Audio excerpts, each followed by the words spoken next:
하나님의 말씀 로마서 9장 1절로 18절 말씀이 되겠습니다. 저와 여러분이 한 절씩 교독합니다. 1절, 2절은 제가 먼저 읽습니다.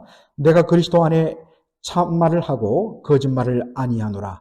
내게 큰 근심이 있는 것과 마음에 그치지 않는 고통이 있는 것을 내 양심이 성령 안에서 나로 더불어 증거하노니 나의 형제 곧 권력의 친척을 위하여 내 자신이 저주를 받아 그리스도에게서 끊어질지라도 원하는 바로라. 저희는 이스라엘 사람이라. 저에게는 양자됨과 영광과 언약들과 율법을 세우신 것과 예배와 약속들이 있고 조상들도 저희 것이요 육신으로 하면 그리스도가 저희에게서 나셨으니 저는 만물 위에 계셔 세세의 찬양을 받으실 하나님이시니라. 아멘. 또한 하나님의 말씀이 폐하여진 것 같지 않도다.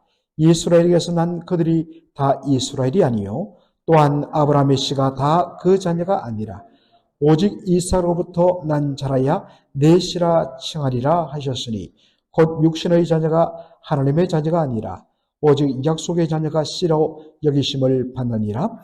약속의 말씀은 이것이라. 명년 이때에 내가 이르르니 사라에게 아들이 있으리라 하시니라. 이뿐 아니라 또한 리브가가 우리 조상 이삭 한 사람으로 말미암아 잉태하였는데 그 자식들이 아직 나지도 아니하고 무슨 선이나 악을 행하지 아니한 때에 택하심을 따라 되는 하나님의 뜻이 행위로 말미암지 않고 오직 부르시는 이에게로 말미암아 서게 하려 하사 리브가에게 이르시되 큰 자가 어린 자를 섬기리라 하셨느니 기록된 바 내가 야곱은 사랑하고 에서는 미워하였다 하심과 같으니라. 그런즉 우리가 무슨 말 할리요? 하나님께 불의가 있느뇨? 그럴 수 없느니라. 모세에게 이르시되 내가 긍휼히 여길 자를 긍휼히 여기고 불쌍히 여길 자를 불쌍히 여기리라 하셨으니 그런즉 원하는 자로 말미암도 아니요 다른 박질하는 자로 말미암음도 아니요 오직 긍휼히 여기시는 하나님으로 말미암음이니라.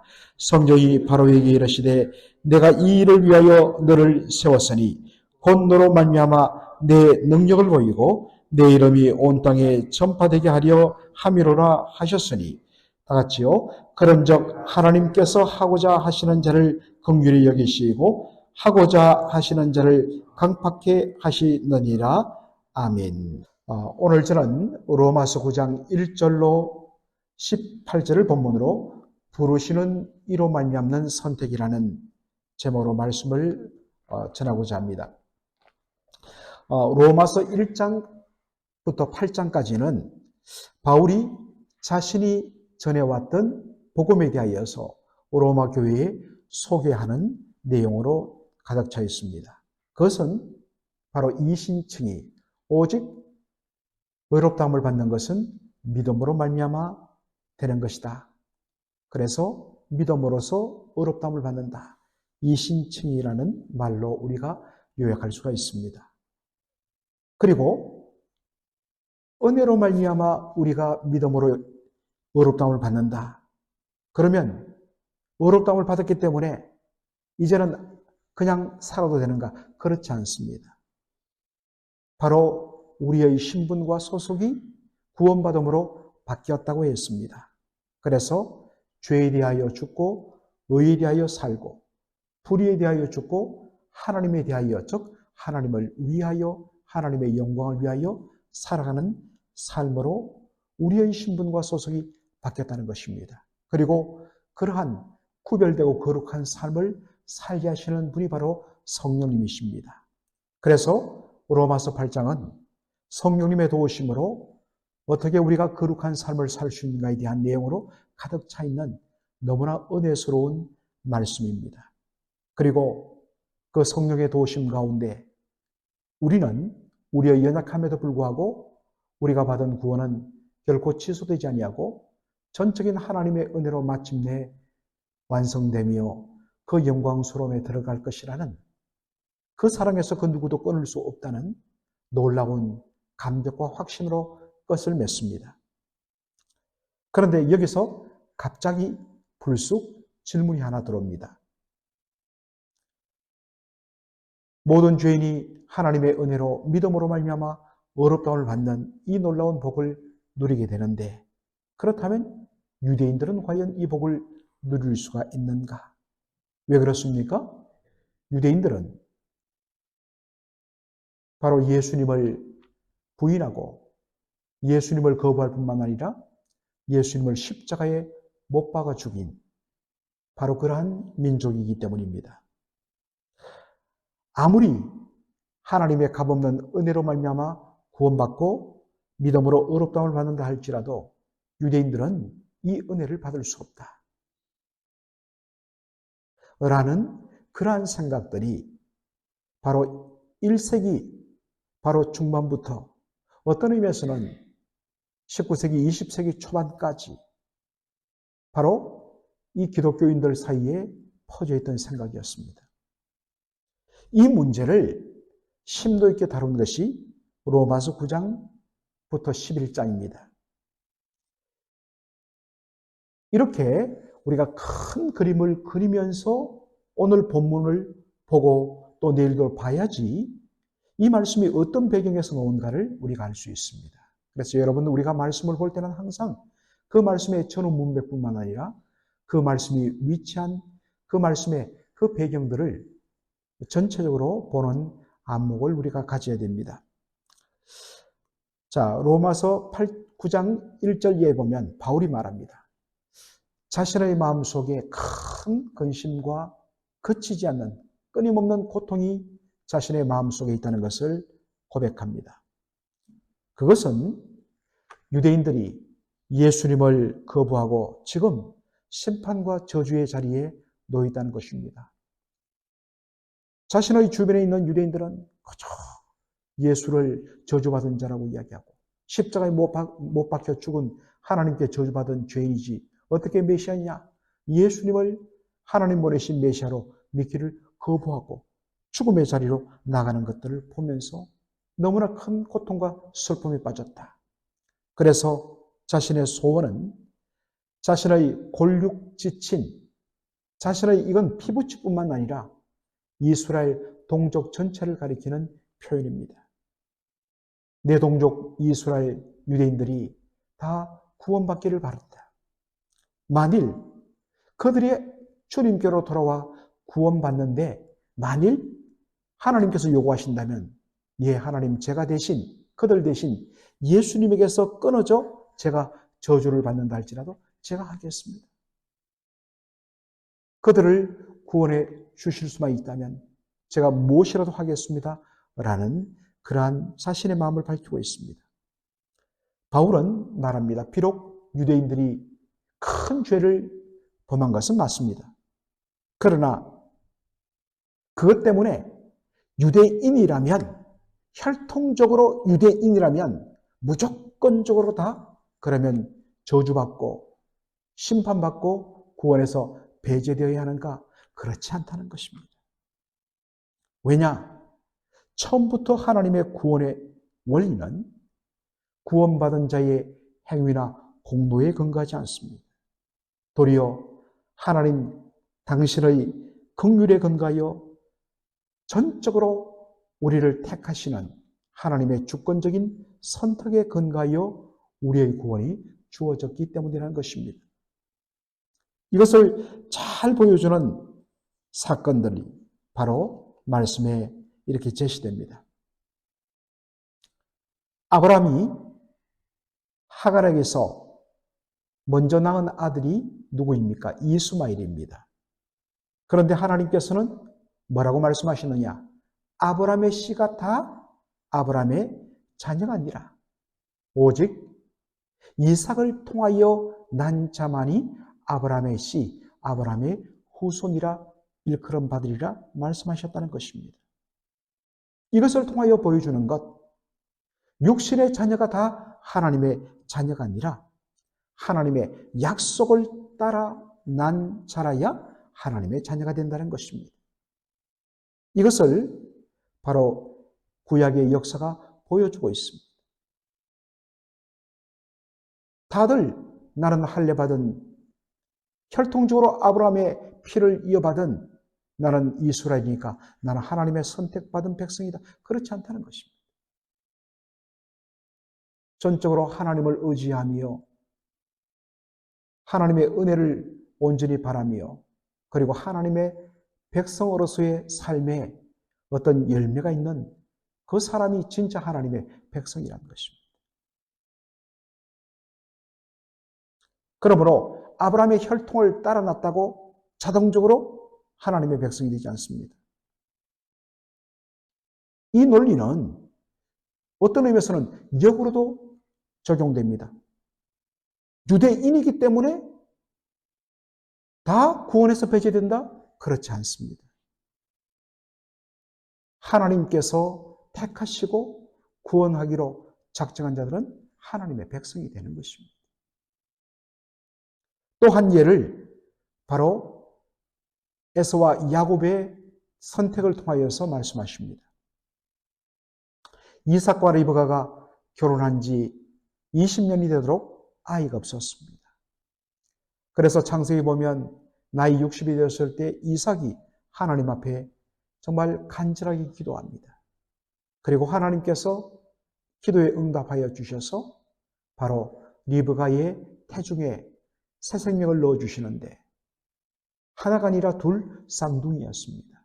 에서와 야곱이었죠.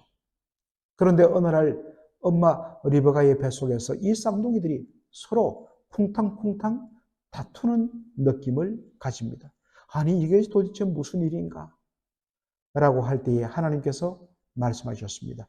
내 뱃속에 두 민족이 들어있다. 그러면서 하나님께서 바로 큰 자가 작은 자를 섬겨야 하리라 라고 이야기하면서 엄마의 뱃속에서 하나님께서 아브라함과 이삭의 그 언약의 축복을 이어가는 상속자로서 둘째인 야곱을 택하십니다. 당시 문화와 관습에서는 장자 계승이 원칙입니다. 그런데 하나님은 이것을 뒤집어서 동생 야곱을 언약의 상속자로 택하신 것입니다. 그런데 여러분, 하나님께서 에서는 버리시고 야곱을 선택하신 시점이 언제라고요? 엄마 뱃속에 있을 때. 엄마 뱃속에 있다는 것은 뭘 뜻하느냐? 이 핏덩어리들이 무슨 선한 일을 하거나 무슨 악한 일을 할 때가 아니라는 것입니다. 그렇지 않습니까? 그런데 어떤 행위가 없는데도 어떤 선과 악을 행하기 전인데도 하나님께서 에서는 버리시고 둘째 야곱은 택하신 근거는 무엇입니까? 이렇게 하신 것은 하나님의 선택이 사람의 행위에 있지 아니하며 오직 부르시는 하나님의 전적인 주권에 있음을 보여주기 위함이라는 것입니다.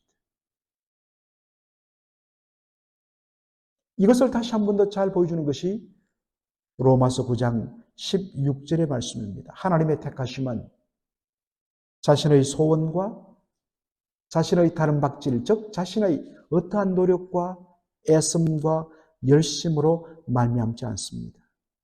오직 긍휼히 여기시는 하나님으로 말미암는다고 다시 한 번 더 말합니다. 자, 이러한 원칙을 가지고 앞으로도 계속 반복되겠습니다만 유대인이기 때문에 아브라함의 혈통적 후손이기 때문에 그들은 전적으로 하나님의 택함 받은 백성이 된다. 아니에요. 내일도 보겠지만 오직 하나님께서 남기신 자들만 하나님의 백성이 됩니다.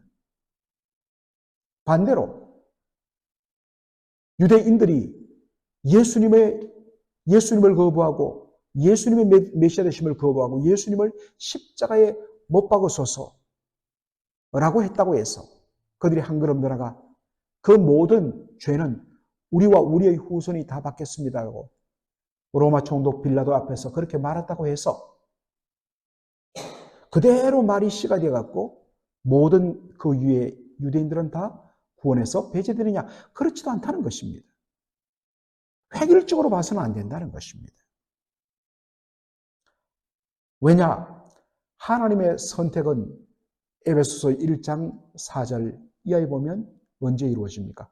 창세전에 그리스도 안에서 하나님이 우리를 택하시되 하나님의 사랑 안에서 그리고 그분의 기쁘신 뜻을 따라 우리를 택하시고 하나님의 자녀 삼기로 예정하셨다라고 말씀합니다. 따라서 다시 한 번 더 정리하자면 아브라함의 혈통이면 무조건 하나님의 구원받는 백성이들이냐? 아니요. 반대로 유대인이란 이유만으로 그들은 예수를 십자가에 못 박은 자들이니 무조건 남김없이 유대인이란 유대인들은 다 구원에서 배제되느냐? 그렇지 않습니다. 구원과 선택은 전적으로 부르시는 하나님의 긍휼과 자비에 근간다라는 사실입니다. 그런 의미에서 오늘 주 예수를 믿고 고백하는 저와 여러분들 분명히 구원받은 백성입니다. 그런데 여러분 아셔야 될 것, 우리의 이 구원받은 은혜, 하나님의 백성 된 것이 바로 내가 그래도 남들보다 뭔가 하나님을 잘 믿을 것 같으니까, 그리고 예를 선택하면 정말 열심히 남달라갖고 이렇게 새벽에도 빠지지 않고 이렇게도 주님 앞에 열심히 헌신할 것 같으니까 하나님 뭔가 우리의 싹수를 보고 택하시느냐? 아니에요. 창세전이란 무엇입니까? 모든 만물이 존재하기 전, 그러니 당연히 우리 인생이 그 누구도 존재하기 전, 어떤 행위도 있기 전, 그분의 사랑 안에서 그분의 전적인 은혜로 우리가 택함받고 성령의 은혜 가운데 거듭나고 믿게 해주시는 은혜를 따라 바로 오늘 이 구원의 은혜를 누리고 있다는 것입니다. 우리의 열심도 아니요, 오직 그분의 긍휼의 뜻을 따라 오늘 저와 여러분이 이 자리에 서 있다는 이 사실 앞에 무엇으로 이 은혜를 보답할고 감사와 그리고 그 벅찬 기쁨으로 우리의 삶을 구별하여 그분의 영광을 위하여 살겠다는 그 고백만이 있을 뿐인 것입니다. 기도하겠습니다. 살아계신 우리 아버지 하나님, 오늘 저희들 로마서 9장부터 11장에 이르는 유대인들의 구원의 문제에 대하여서 사도 바울이 첫 번째 오늘 다루는 말씀을 함께 나누면서 은혜 받게 하여 주시니 감사합니다. 아버지 하나님, 참으로 오늘 이 말씀을 통하여 하나님의 선택과 하나님의 구원이 전적으로 하나님 그분의 선하신 뜻, 자비하심에 있는 것이지 우리 인간의 어떤 행위나 어떠한 열심에 의해서 그것이 조건이 되어서 이루어진 것이 아님을 발견하였습니다. 아버지 하나님, 그러므로 오늘 우리가 사람들을 바라볼 때에 저런 사람이 과연 복음을 받아들일까? 라고 해서 지리짐작해서 우리가 그렇게 거리를 둘 것이 아니라 하나님께서 하고자 하시면 능히 자비와 긍휼을 베푸시며 하나님께서 원하신다면 능히 택하시고 하나님 백성 만드신다는 이 사실로 우리는 복음을 통하여서 과연 그가 하나님 앞에 부름받은 자인지 복음 전도를 통하여 확인하는 방법으로 하나님 그 누구도 우리가 배제하지 않게 하여 주시기를 원합니다. 아버지 하나님, 다시 한 번 더 우리가 하나님 앞에 이렇게 구원받은 것, 하나님의 자녀가 된 것, 아버지 하나님 그 어떤 것도 우리에게 그 어떤 근거도 없이 오직 부르시는 하나님의 전적인 은혜와 주권적인 선택이 있음을 기억하게 하시고 온전히 우리를 자격 없는 우리를 택해 주신 하나님의 전적인 은혜와 자비와 긍휼을 찬송하며 그분의 영광을 위하여 오늘 하루도 감사하며 구별되는 삶 사는 저희들 되게 하여 주시옵소서. 예수님의 이름으로 기도하옵나이다. 아멘.